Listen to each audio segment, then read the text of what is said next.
ഇനി നമുക്ക് UK visa അപ്പോയിൻമെൻറ്റിന് പോകണം. ഇവിടെ പിന്നെ എന്തിൻ്റെ അപ്പോയിൻമെൻ്റ് ആയാലും വർക്കിംഗ് ഡേയിലാണല്ലോ കിട്ടുകയുള്ളൂ. അതുകൊണ്ട് ജോലിയിൽ നിന്ന് കുറച്ച് സമയം എടുത്തിട്ടാണ് പോയത്. അയർലൻഡിൽ താമസിക്കണ എനിക്കെന്തിനാ UK വിസ എന്ന് കുറേ പേര് ചോദിക്കാറുണ്ട്. UK അയർലൻഡും സിസ്റ്റർ കൺട്രീസ് എന്നുള്ള പറച്ചിൽ മാത്രമേ ഉള്ളൂ. പ്രവൃത്തിയെല്ലാം നാത്തൂമാരുടെ കൂട്ടാണ്.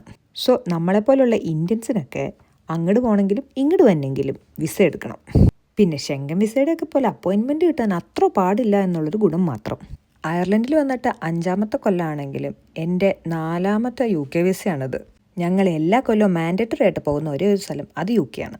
കഴിഞ്ഞ 3 തവണത്തെയും പോലെയല്ല ഇത്തവണ അപ്പോയിൻമെൻറ്റിൻ്റെ സ്ഥലം മാറിയിട്ടുണ്ട്. ഇത്തവണ അതുകൊണ്ട് സാൻഡിഫോർഡ് വരെ പോകണം അപ്പോയിൻമെൻറ്റിന്. ഇപ്പോഴാണെങ്കിൽ വീട്ടിൽ എനിക്ക് മാത്രം മതിയല്ലോ UK വിസ. ക്ലൈമറ്റ് നല്ലതായതുകൊണ്ട് അങ്ങൊരു ഗുണമുണ്ട് കേട്ടോ, പറയാതിരിക്കാൻ പറ്റില്ല. ഞാൻ അപ്പോയിൻമെൻറ്റിന് കയറുമ്പോൾ അജിത്ത് പുറത്ത് കാറിലിരിക്കാമെന്നായിരുന്നു പ്ലാൻ. അതും പറഞ്ഞുകൊണ്ട് ഞാൻ അവിടുത്തെ ബിൽഡിങ്ങിൻ്റെ ഉള്ളിലേക്ക് കയറി. അകത്ത് കയറുമ്പോൾ തന്നെ നമ്മുടെ അപ്പോയിൻമെൻറ്റ് ലെറ്ററും പാസ്പോർട്ടും അവിടെ കൊടുക്കണം. ദെൻ റിസപ്ഷനിൽ നിന്ന് നമുക്കൊരു ടോക്കൺ നമ്പർ കിട്ടും. ഞാൻ ചെന്നപ്പോൾ തന്നെ എൻ്റെ ടോക്കൺ നമ്പർ വിളിച്ചു. ഞാൻ വേഗം കയറി 2 മിനിറ്റ് കൊണ്ട് ബയോമെട്രിക്സ് എടുത്തു. എല്ലാം കഴിഞ്ഞു. എൻ്റെ ഫുൾ അപ്പോയിൻമെൻറ്റിന് എടുത്തത് maximum 5 minute, which is really impressive.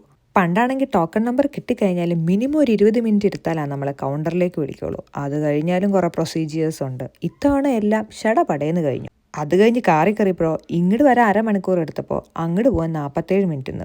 കണക്കങ്ങ് ശരിയാവുന്നില്ല. അതാണ് ട്രാഫിക് വന്നാലുള്ളൊരു കുഴപ്പം ഇവിടെ. ഞങ്ങളാണെങ്കിൽ വീട്ടിലൊരാളെ ഉറക്കി കിടത്തിയിട്ടാണ് വന്നേക്കണേ. ഞങ്ങൾ പോന്നേക്കണേ ഒന്നും പുള്ളി അറിഞ്ഞിട്ടില്ല. തിരിച്ച് ചെല്ലുമ്പോഴാണ് ഞങ്ങൾ ആ വീട്ടിലില്ല എന്നുള്ള സത്യം പുള്ളി മനസ്സിലാക്കുള്ളൂ. ചെന്നപ്പോൾ കണ്ടില്ലേ, വീട്ടിൽ ഞങ്ങളെ വെയിറ്റ് ചെയ്തിരിക്കുകയായിരുന്നു. അപ്പം ഇനി 15 ദിവസം കഴിഞ്ഞിട്ട് അറിയാം എനിക്ക് UK വിസ കിട്ടുമോ ഇല്ലയോ എന്നുള്ളത്.